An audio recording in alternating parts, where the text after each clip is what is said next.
Happy Friday, everyone, and welcome to the premiere edition of Inside the Headsets. I'm Mike Lagishow. Thanks for joining us, and this is a special event for Utah football season ticket holders. We understand, hey, everyone's going through some tough times right now. We appreciate your continued support for Utah football as well as the entire athletics program. So as a little thank you gift, we are joined today for a special by invitation only event with Morgan Scalley, defensive coordinator for the Utes. Morgan, appreciate you hopping on this afternoon. Hey, I'm fired up. I didn't know that you said premiere. This is the first time we've done this. No pressure, Morgan, but yes, this is the first one. So listen, if we don't have a second edition, I can't say I'll put it all on you, but I'm just the host. So, I'm just going to put it out there for you. I get it. I'm fired up to be, because I was a season ticket holder, my entire life growing up. So I know what it is to have passion about your team and to, obviously with what's going on, you hope that football is going to be played and hopefully fans are in the stands, because without it, it's just not the same. No, it sure is not. And we're very fortunate at Utah. Every game has been sold out since 2010. It's been quite the run of sellouts. And so fans, understandably, it's an interesting situation. On one hand, you're concerned about the economics and you're concerned about, will there be a season? Will it start on time? Will we have the full slate of home games? And also you're thinking, hey, if there are games, I want to have my seat. So the U's been very good about rolling out some policies for full out refunds. You can take your money you put down for this year, roll it into next year. You can do some other things with that to support the U's. So some great folks at the U have really been accommodating. And again, this is just sort of a thank you for season ticket holders to do this special event by invitation. We'll take your questions as well. The chat feature has been turned on YouTube. So if you want to send your questions, please do so. We'll take those. And, Morgan, you and I will just kind of get started here with some general conversation before the questions start to roll in. But everyone I talked to has just been blown away by how the past, 8 weeks or so has played out. I mean, you think about it, it's middle of March, and you guys, the guys are away for spring break. You had a little bit of a break in your spring football schedule. You had a weekend. Guys are away. They're ready to come back. And all of a sudden on a Friday, we hear from the Pac-12, we're shutting down everything indefinitely. And at that point, we don't know, is it going to be a few weeks? Is it a month? How long is this going to last? And here we are. It's almost middle of May. And Morgan, you and I are at home for a reason today. We can't really go in and do anything. And it's just been such a unique situation for all of us. So I guess, Morgan, in terms of you as a football coach, trying to stay in contact with your guys, trying to get prepared for a season that at this point we think will happen. What's your schedule been like the past couple of months? Well, it's obviously been flipped around. This is a time where we would be out on the road recruiting. April 15th through May 31st is our biggest recruiting period of the year. So we would normally be out on the road visiting high schools, speaking with high school coaches about their prospects. Obviously, that's not happening. So, the NCAA's come in and, done a great job of at least giving us some rules and some guidelines to go by. We've got 8 hours a week that we can meet with our players via Zoom or Google Classroom, whatever it is. And so we're taking advantage of this time really to get our guys schooled up on scheme. We only had 3 spring practices that we got under our belt. So a lot of the stuff that we had planned to install and to go over with our guys, we didn't get around to doing it. So that's kind of what we're doing right now is continuing the install and continuing to quiz our guys on, ultimately what they're going to be responsible for knowing once they get on the field. That's got to be, I'm guessing, obviously frustrating for you as a coach, but yet everyone's in the same situation. But for you in particular, this year, you only have 2 starters back from last year. So there's a lot to install. I mean, you've been in the system, been in this program for a long time. So it's not as though you're a first-year head coach starting from scratch, but still, for you as a defensive coordinator, knowing we had some work to do this spring that didn't happen. What's your stress level been like the past couple of months, having to sit around when normally you could be getting some work done? Yeah, no different. I mean, the good thing, Mike, is that you get to practice what you preach, right? Yep. And what you teach your players is control what you can control. Does no good whining or complaining about, the situation. It is what it is. We have to adapt. We have to get creative. We have to find ways to teach that we haven't had before. And so, I definitely believe that this time and the obstacle that's in front of us has really allowed us to become better teachers. focus on ways to get information to our players that we haven't used before. And a lot of the ways that we're doing it, we're finding are maybe more efficient and better than what we've done in the past. So this has allowed us to grow and get better. In terms of the inexperience, obviously there's stuff that you'd like to do on the field with them, but at the same time, everyone's facing that same challenge. And so it's going to be very apparent once we get back to campus who took this time seriously, who found ways to innovate and get better, and who kind of just stayed the status quo and really didn't, just sat at home and really didn't do anything. Yeah. Well, for those of you again joining us on YouTube, the chat feature is on, so please send us your questions. I got a couple pop me up, and I'll do some more of my questions with Morgan before we jump into those. We welcome you to Inside the Headset with Utah defensive coordinator Morgan Scalley. This is the first one we've done, and again, it's just sort of a thank you event for our season ticket holders who have been so great to Utah football and Utah athletics over the years. Morgan, you were talking about just the challenges of Zoom meetings and not being able to talk to your guys in person. I know you, especially as a coach, you're hands-on. You want to be around the guys. You want to have that personal connection that has made you and Coach Witt, so great at what you've done over the years. How are your guys doing? I mean, to be sent home to say, hey, we can't have group workouts. You can't have spring practice. You can't do a lot of things you've been doing.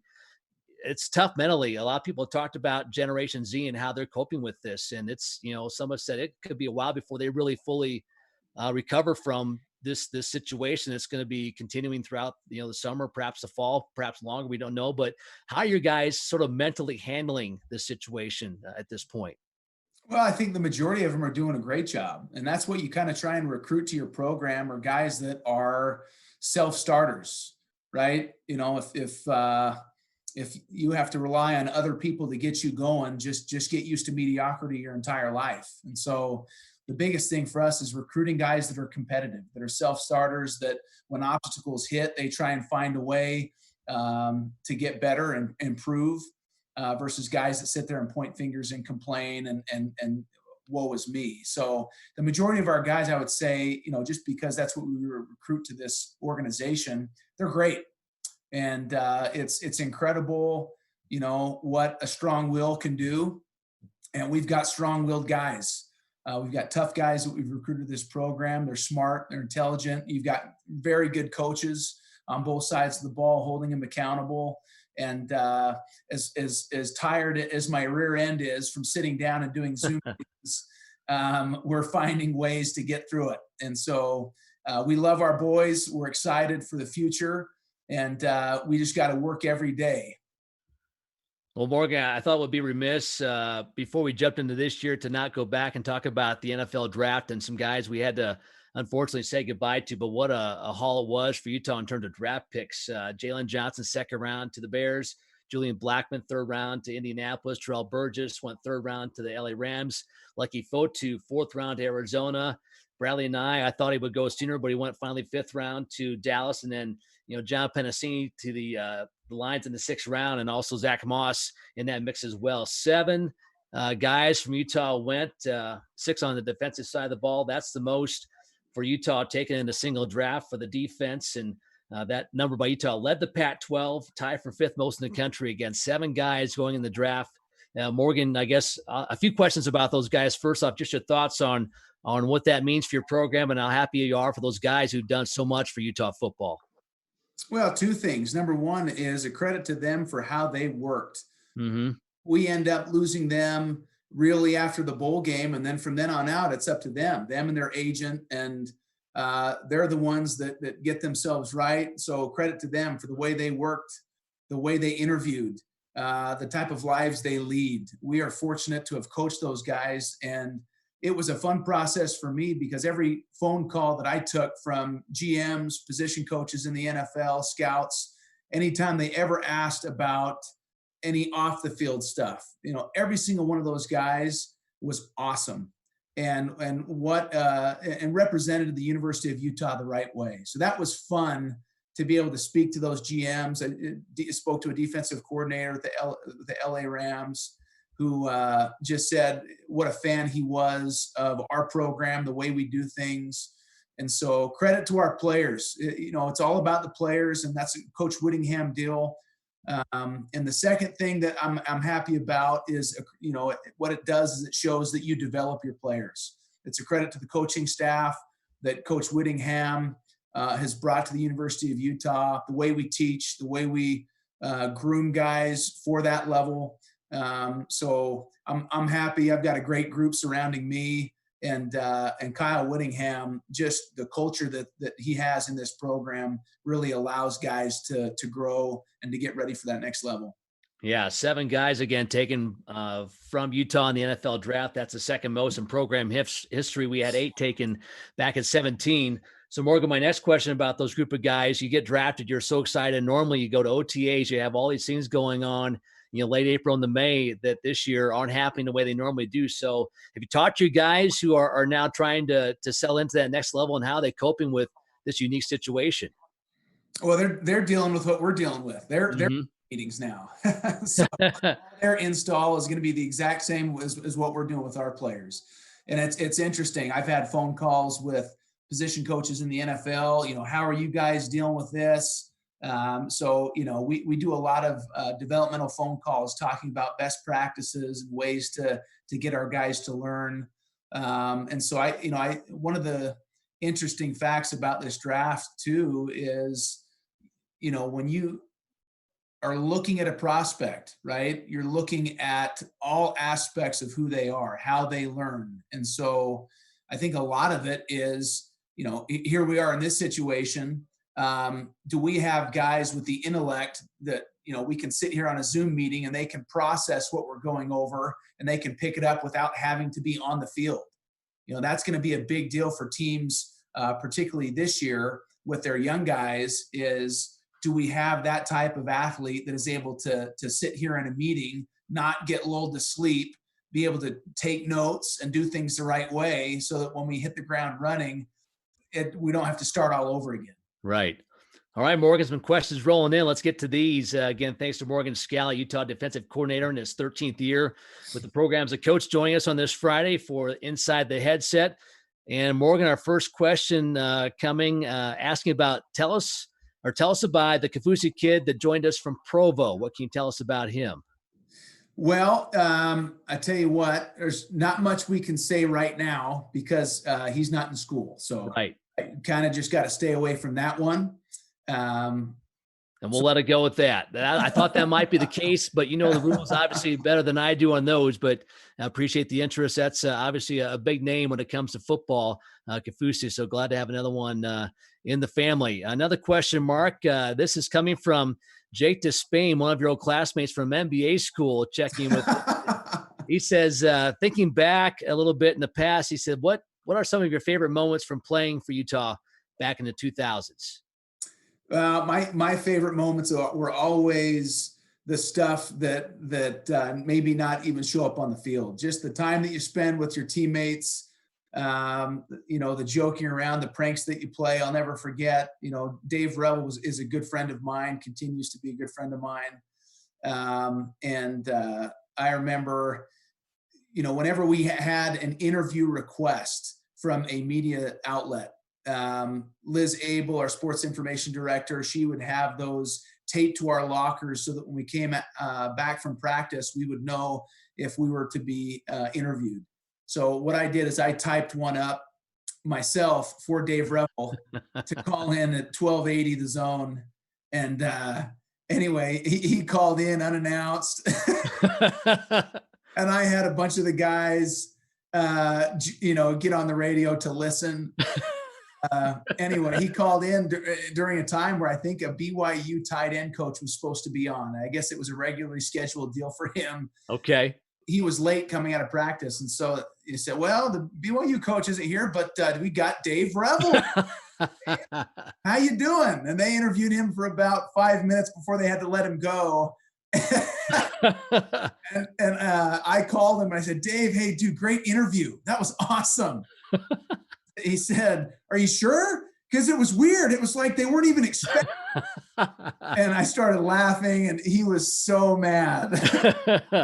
So it's times like that you have with your teammates that, you never forget. And we had some special times, obviously being the first non-BCS team to bust the BCS, playing the Fiesta Bowl. Never forget that, and really paved the way for that 2008 team to do what they did, and then on into the Pac-12. So just love this program, and love the times that I've had, not only as a player and a coach, but as a fan when I was growing up. That's well said, Morgan. I know your leadership was huge on that '04 team. And I think you said it right there. Without '04, there is no '08 Sugar Bowl. There is maybe no Pac-12. I mean, that '04 season really was a pivotal moment for the football program and for Utah athletics. And for you to be so integral in that and still around, it's great to have you still on campus and still doing the deal every day with the Utes. Another question along those lines, again, from Jake Despain, saying, hey, now that you're into coaching about 15 years, maybe some lessons you've learned from your young players about now coaching this current generation. Oh man, I tell you what, they got to be a lot more headstrong and resilient. They deal with much more criticism. I mean, you look at social media and how everyone's got a voice, everyone's got an opinion on how you should do your job. And I can only imagine what it would have been like for me when I played. You make mistakes, and your job is out there for everyone to see, everyone to critique. And these are young men that are still growing and still trying to figure out who they are. And so, the young men that you bring into your program, what you're also having to do is develop them. What we tell our guys is that your skill set doesn't matter much if you don't have a great mindset. And so that's Right. what we're having to teach a lot more with our players in this generation, is that mindset that you have to be successful at this level, that you can't worry about what people say, that you've got to really focus on how you manage your off time and what you look at and who you listen to. Those voices that you listen to, that you let into your life, they can be very damaging or they can be very uplifting, and you really got to focus on those that uplift and continue to help you to get where you want to go. And going back again a little bit to your playing days before we move on, to be in a situation where you play someplace, you work way through the program, you've been with Coach Witt all the way back to your playing days. What benefits have you had from being in the program that long, and some things you took from your playing days when you were, in the position of a player that's helped you be a better coach during your tenure at Utah? Well, the blessing is I've been under some unbelievable people, starting with Ron McBride, and that '04 team doesn't happen without Ron McBride. I mean, a lot of those guys that were on that team, he recruited to the program. Right. And he was such a people person, right? And such an unbelievable recruiter. Obviously Kyle Whittingham, Gary Anderson, Kalani Sitake, John Pease, you name it. There's been some great coaches at the University of Utah that I've been fortunate to learn from. But I'd say throughout, the culture at Utah has always been a tough-minded culture, that you're going to work for what you get. Nothing's ever going to be handed to you. We're not the flashy name when it comes to recruiting, but what people are starting to understand and what recruits are really starting to see is that we do it right. And not only do you leave this program a better football player, you leave this program a better person. And that's why, to me, the health of a organization, or the health of your program, you can tell a lot by how many players leave this place and come back, or leave it and give back. So you start looking at the walls in our facility and you see a Paul Soliai, you see an Eric Weddle, you see these players, Alex Smith, Steve Smith, Right. Zane Beatles. And as much as we love our boosters and our donors, and they've done unbelievable things for us, it's so great to see the players come back and give back. And that's what's special about Utah. Yeah, it's been an incredible run by this program. You hit on the head. Ronnie Mack got this thing rolling before he came to campus. Utah football was mediocre at best. He built the foundation. Urban Meyer had a wonderful 2 years. Coach Witt stayed around, and then it's just rolled into what it is now. And it's been fun to watch the program really grow into what it is. It's been quite the ride the past 25 years or so for the Utes, and you've been a big part of that. Morgan Scott Cole, our deputy AD for external, checking in. He said, "Hey Morgan, thank you for joining us, and thanks to our season ticket holders." He has a question for you as well. Last night, the NFL schedule for 2020 was announced, and they put some disclaimers in saying, hey, we might not start on time. We're not sure. We might move weeks of the season to later in the year. But, I think for a lot of people, it was encouraging to see, hey, everyone's planning on this possibly starting on time with the NFL. And, for you as a football coach, how encouraging was it to see a major announcement like that from the sports world? It's encouraging. Having said that, obviously the health of the nation is the most important thing, and obviously we don't have all the answers, but it is encouraging to see that people are forward thinking, that they understand the importance of athletics in a lot of different ways, right?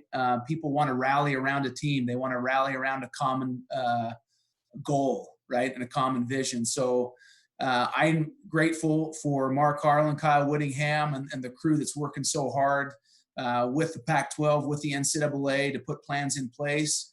And people want to see football. They want to see sports, and they're going about it the right way with the health of our student athletes in mind. And we're just doing everything we can to control what we can control.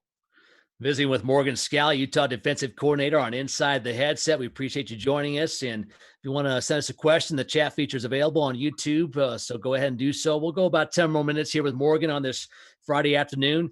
Morgan, I'll get more into this year's team and the personnel in a moment, but we kind of have been talking about the NFL schedule coming out, how maybe this fall looks, how this summer looks. So at this point, no one knows if we're going to start on time, if we're delayed, what's going to happen in the fall, even this summer, it's up in the air. But for your position as a football coach, once you get the go ahead, hey, we're looking to start on time. What's it going to take for you and this coaching staff to get this team ready to play football throughout the summer and then into the month of August? Well, number one, it's utilizing the time the NCAA gives us. The NCAA has given us time to get our guys ready, to meet with them, and we're not taking that time lightly. As much time as I'm spending home with my kids, I'm sequestered here a lot to my office, where I'm doing a lot of meetings with our players, getting them right. The biggest thing is making sure that we utilize the meeting time, okay, to the best of our ability, so that when we do hit the ground, it's more getting our guys in football shape. Okay. It's guys in California, guys in Texas, guys that are at sea level, getting them back to elevation, getting 10 pounds of weight on them with their pads, and getting them in football shape. Because that's the other thing. I mean, you focus on their health obviously first, and making sure that we're healthy, that we're doing the right things. But a part of that too is making sure that they're ready for collision football. Right. And that's a big deal that Doug Elisaya and that staff do a great job of getting our guys physically ready for competition. You guys work all spring. You have a little bit of a break, and then there's summer conditioning that the guys do June, July, and then we get going, big time in August with training camp. The time frame I've heard a lot is sort of 6 to 8 weeks for a time frame to get college football players ready to go to play games. At the first game scheduled for September 3rd against BYU. The 6 to 8 weeks sound like a good time frame for you. And as a coach, Morgan, you make your recommendations. What are you thinking in terms of how much time do your guys need on campus with you and this the strength and conditioning staff to get ready for the 2020 season? Yeah, the 6 to 8 week mark is the one that we're looking at. That sounds best to us. Obviously, being young on the defensive side of the ball, you'd like to say, well, let's extend that a little bit. But yeah, bottom line is that's the time that we feel comfortably feel we can get guys ready to go. Obviously, there's a lot of moving parts in football, and getting those guys to work together and do their job as a collective whole is a big assignment. But that's usually that 6 to 8 week mark is what you've been given in the past, and that's what we feel comfortable with. The 4 week, if they give us 4 weeks, they give us 2 days. We're going to do what we have to do. But bottom line is, 6 to 8 is kind of what we've been looking at. All right. Well, Morgan, let's get into the personnel a little bit before we let you go. As I mentioned earlier, just a couple starters back from that great defense a year ago that was second in the country in total defense, third in rushing defense, 10th against the pass in terms of pass efficiency. A lot of guys, 6 of them drafted onto the NFL. But listen, the foundation's been built for a long time, but you and Coach Wood have always been able to plug in guys. Recruiting's gone well. So despite the fact you have just 2 starters back, how do you sense this defense shaping up for 2020? Well, the good thing is we feel like we've recruited well to the program, and we've got guys to work with. Now it's just a matter of developing them, them using this time to really work on their fundamentals and technique, whether it be in a park, whether it be at the local high school, wherever it is that they can go. That's what we're expecting them to do. And so, you know, we've had to replace guys in the past, obviously not at this level, but there's always been, year after year, well, how are they going to replace this guy? How are they going to replace that guy? That's our job as coaches. We recruit, we develop, and we manage those players that we have. We're excited for a young, new secondary. Obviously, our entire secondary is going to be brand new with what Coach Shaw has done with the corners in our program. We're excited with these young faces that we have. Travis Broughton was a young guy that we brought to the program from Oklahoma last year. Really had a solid first season. Aaron Lowe was another one of those freshmen that played special teams, but that has the speed, has the toughness. Bronson Boyd that we brought over from wide receiver. He's going to be in the mix of that corner spot. And then obviously Clark Phillips was a highly recruited name that we were able to steal from Oklahoma and that we're excited about. So Malone Mataele, there's another guy that's been behind, our starters, and he's a guy that has done nothing but work his tail off. And so now kind of is his time to shine. The safety position, you're looking at, pretty much all newcomers outside of, RJ Hubert got some time against Washington, got some time in the championship game before he tore his ACL. We're expecting a complete comeback from him. Vontae Davis is a guy that spent time in the program. This is kind of his year to shine. A lot like Terrell Burgess, where Burgess was kind of sat and waiting his time. Now it's Vontae's time to step up. So, that and a lot of young guys that we recruited into the program. You're going to see a lot of true freshmen playing this year.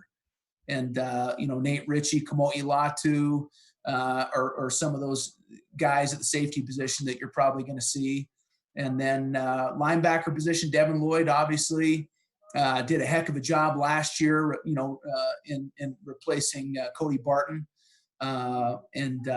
So Coach Swan, what an unbelievable addition he has been to our staff. What a great teacher, very tireless recruiter. We've got some young kids coming into the program, Junior Tafuna, Graham Faluna, and Jeremy Mercer, 3 names that we recruited to the position that we're excited to develop and get in there. Other than that, we've got guys that have been in the program that again, Coach Swan's doing a great job developing. D-line really is the only place on the defense that has got returning guys that have played a lot, had a lot of reps.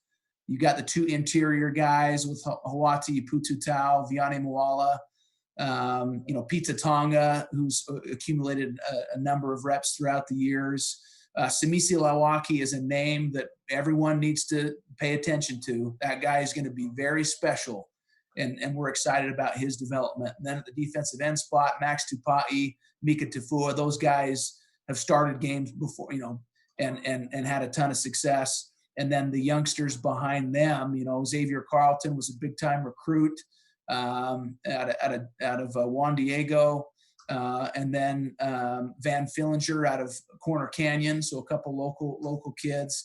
And then, we've got Tyler Wiggis, who's also a defensive end recruit. So we got a bunch of dudes. We're fighting for them. They're talented. Now we just got to get them ready. All right. Should be fun to watch this group come together as we hopefully get towards fall and get things started in September. Morgan, you talked a lot about new guys coming into the program. A question coming from Eric Anderson asking, how has recruiting changed in the guys you can get to and talk to since you've had so many guys go in the draft in recent years and also back-to-back Pac-12 South titles? I imagine that's helped recruiting for you and your staff. Night and day. Guys that we're having conversations with on a regular basis would not have given us the time of day, when we were in the Mountain West Conference, for good or for bad. But, bottom line is being in the Pac-12, having success in the Pac-12, beating the California schools on a regular basis, being competitive year after year, winning the South 2 years in a row, and having NFL success, or at least getting guys drafted. all that has really opened doors to conversations with players from all across the country, and allowing us to recruit how we need to recruit to win in the Pac-12. Another guy that I'm excited about that has really bided his time is a guy named Blake Keithy out of Texas. Everyone knows about Brant. Brant led the team, and I think receptions last year, and maybe receiving yards. But his brother is a heck of a football player that's just unfortunately been plagued with injury since he's been here. But he's a guy that we are so fired up about at the defensive end spot, and just doing everything we can, saying our prayers, crossing our fingers, healthy, because he's one that fans are really going to want to take a look at.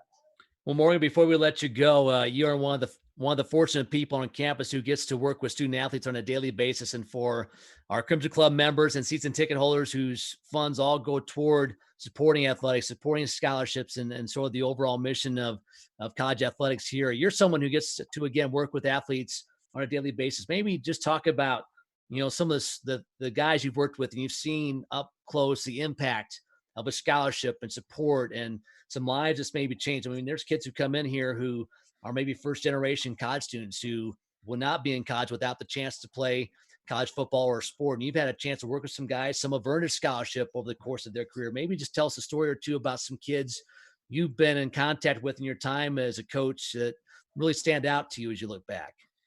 Well, one that comes to mind was a second round draft pick last year, Marquise Blair. Marquise Blair, out of Worcester, Ohio, by way of a junior college in Kansas. This is a kid that never was on an honor roll growing up. His mom worked 2 jobs. He and his brothers basically raised each other. And what an unbelievable kid. Came to our program, developed the right way, and left our university, 3 straight semesters on an honor roll. I remember calling his mom and just being, hey, he's on the honor roll again, and her just crying over the phone, and how much it meant to her to have her son, have that type of success. And then, Marquise was not a guy that would say a whole lot. He spoke with his pads and his helmet. That's what Marquise communicated. But, you get these text messages every once in a while that make you cry, that really, it's why you get into coaching. And he just sent me a text, a month ago, just saying, Coach, just want you to know I've been thinking about things and reminiscing about Utah, and I want you to know how much I appreciate you and love you. And I mean, that's enough to bring a tough guy to tears, and that's what it's all about. And appreciate, our passionate fans who trust us to bring guys into the program that are going to represent the program the right way. With 120 to 130 guys, we understand that not everyone's going to be an angel, that we're going to have our bumps and learning mistakes along the way, but we're doing everything we can to bring young men into the program that are going to represent the U the right way. They're going to do it the right way. And we are blessed, the entire coaching staff, speaking for the coaching staff as a whole, to work with these young men and to have the opportunity to have an influence in their lives at such a critical age. Well said, Morgan.